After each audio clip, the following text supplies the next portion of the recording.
Warning: all views expressed in this video are from the creator and do not represent the opinions of any other company or individual. Content shown within is intended for entertainment purposes only, and no infringement is intended. Enjoy!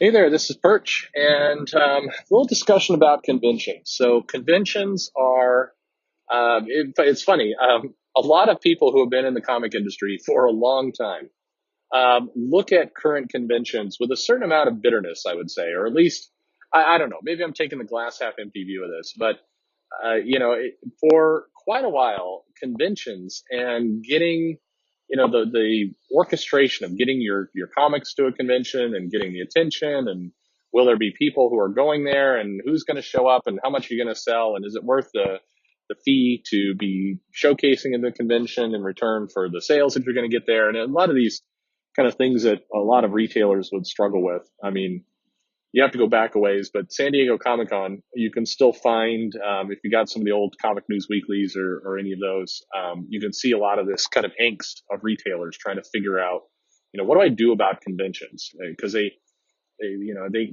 kind of popular, but not, and is there a money return? There's this just kind of general, I'm not sure what to do where conventions are concerned. And today, here we are, and comic conventions are pop culture. They are much bigger, much bigger than comics, and there's no, there's crowds. I was talking to another retailer, and they're going, the crowd control problem at comic conventions is nuts. There's, getting in, getting the badge, scalpers. I mean, if you had told me 25 years ago there'd be people scalping passes for a comic convention, I would have laughed in your face, because that was not the reality any of us faced. And yet here we are now. But when I said bitter, what I meant by that is, yes, they've gotten more popular, but that doesn't necessarily mean they've gotten more successful in terms of a retailer. They certainly got successful for studios and for publishing companies and for people who organize conventions, absolutely. And they've also gotten more popular as a method for actors to sign photos and kind of that whole trade. Virgil will be there somewhere. You can get his autograph. He is there. Just have to find him. But in terms of a retailer, it still remains kind of a mixed bag. Retailers show up because there is a crowd, and the smart retailers know to play to the crowd that is coming, not necessarily the crowd that they want. So you kind of, if you're trying to sell comic books, what you're hoping for are people are going to come in and either buy the really expensive hardcovers and the specialty variant signed things. You're going to take some of the more expensive inventory kind of off your hands, or you're hoping for some customers that are going to come in, get hooked by a series, and then stay with that series and become a lifelong customer, and slowly go from one subscription to 10 and that whole game. So you're hoping for those outcomes. And the reality is, at the comic convention, you're not really going to get either of those audiences. You're going to get something different, which is, I'd say, much more either casual fans, or the comic people you are going to get are going to be people who probably are already kind of deeply involved. They've got subscriptions, they've got their favorite comic store, they know who their favorite artists are, they have the variants, and in fact, they're bringing the variants to the show so they can get them signed or what have you. You're probably not going to have things on your table that they're going to be interested in, unless, I'm saying this all in generalities. And by the way, you may be listening to this, if you're a retailer, and going, I disagree with everything this guy says. I go there and I sell runs, and I'm very successful, and that's cool. I mean, everybody's going to have a little bit of a different convention experience. My point in all this is, the people who are coming to that convention, who are buying the scalp tickets, who are showing up there, are a lot of families, a lot of cosplayers, certainly a lot of people who are interested in it from a pop culture perspective, not a comic book perspective. They're interested in it from a Big Bang Theory perspective of they saw this thing on the show and that's their view of what the comic convention is, and they're there for a show. They're not necessarily there for to do business. They're not there to kind of buy books. They're there to, buy some kind of unique quirky merchandise and see the show. And there's nothing wrong with that. I think that's the thing I want to stress, is because, I've gotten a lot of emotional reactions when I say that to people of, well, who are you to say what comic convention should and shouldn't be? I'm not saying they should be anything. They are what they are. If you look at the audience who's going into these conventions, you know who they are pretty quick. It's not a big mystery. So I think, the comic convention has just evolved, and for some that's been a real source of aggravation. I think if you're a hardcore comic book fan and you're going there, you're probably annoyed at the supporting cast of Supernatural being there at tables selling their autographs. Why are they there? It has nothing to do with comics. Well, it's because that convention, even if they call it a Comic Con, is not about comics. And trust me, there's been a lot of conversations I've heard, I've some cases been a part of, where these show organizers sit around and try and figure out a better name than comic convention. They don't want to call it a comic convention because they think that's limiting their audience, and they're probably right. It's much more than that. They want to make sure that people know that, movies and pop culture and TV and books and all those things are available too. It's not just comics. So that is,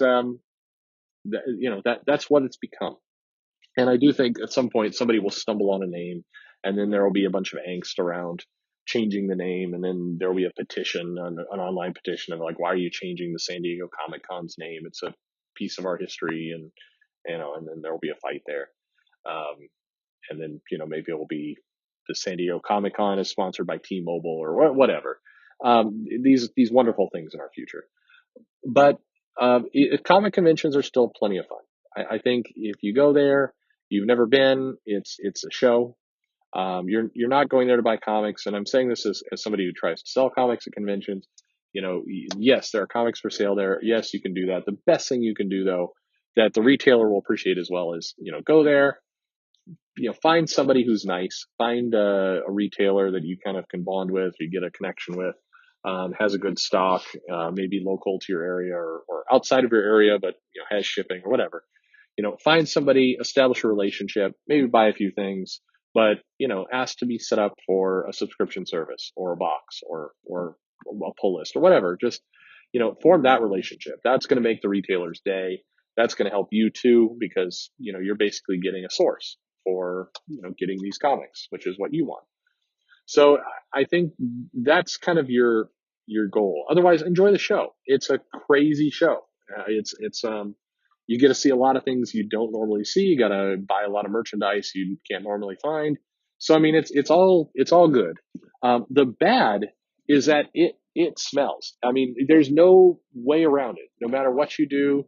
And again, this is another one of these glass half empty things. I said this to somebody once, and they got really, really bent out of shape about it. But the smells in the comic convention are brutal.